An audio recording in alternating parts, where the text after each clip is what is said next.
শুভ দুপুর বন্ধুরা, দেখুন আজ আমি কি রান্না করছি। আজকে রান্না হবে চিকেন। দেখুন এখানে চিকেনটা দেশি চিকেন আছে। দেখুন একদম দেশি চিকেনটা আমি রান্না করব। এখানে কিছু মশলা নিয়ে নিয়েছি।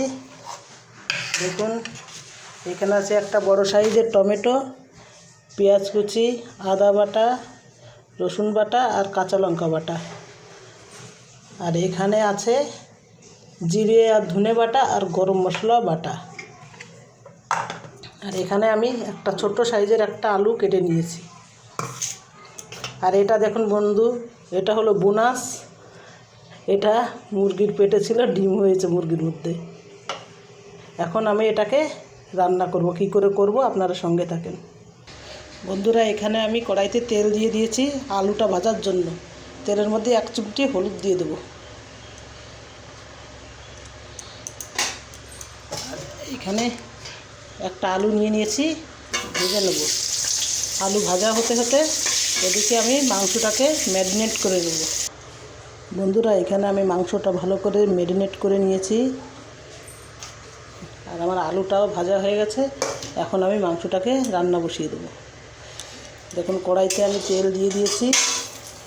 এবার এর মধ্যে দেব 2 তেজপাতা, আর দেবো গোটা জিরে।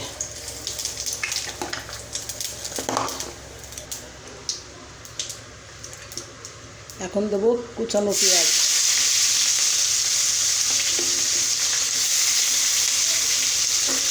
আর থেতো করে রাখা রসুন একসঙ্গে দিয়ে দিলাম।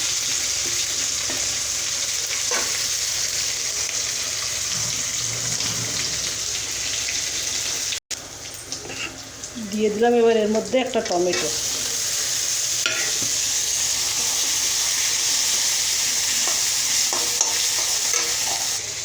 এবার আমি মাংসটাকে দিয়ে ভালো করে কষে নেব।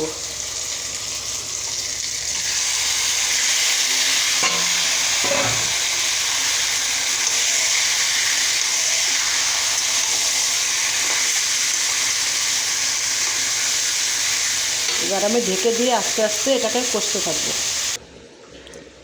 বন্ধুর চিকেনটা আমার কষানো হয়ে গেছে। এখন আমি এটাকে একটু প্রেসার কুকারের মধ্যে সিদ্ধ করে নেব। যেহেতু দেশি মুরগি তো একটু শক্ত শক্ত লাগছে আমার কাছে, তাই মাত্র 2 সিটি দিয়ে নামিয়ে নেব। বন্ধুরা মাংসটা আমার রান্না হয়ে গেছে। এবার আমি বাটা গরম মশলা দিয়ে নামিয়ে দেব।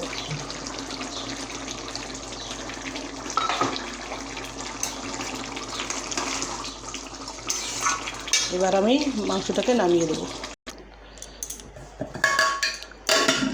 তাহলে বন্ধুরা আমার রান্না কমপ্লিট। দেখুন রান্না হয়েছে আজ। এখানে আছে সাদা ভাত, এখানে রান্না করেছি আমি চিকেন, দেশি চিকেন। আর এখানে করেছি শাক ভাজা আর ডিম ভাজা। আর এখানে আছে আমের টক। এটা হলো আজকে আমাদের দুপুরের মেনু। আপনারা সবাই ভালো থাকবেন, সুস্থ থাকবেন। আর ভিডিওটি ভালো লাগলে লাইক, কমেন্ট, শেয়ার করবেন। বাই।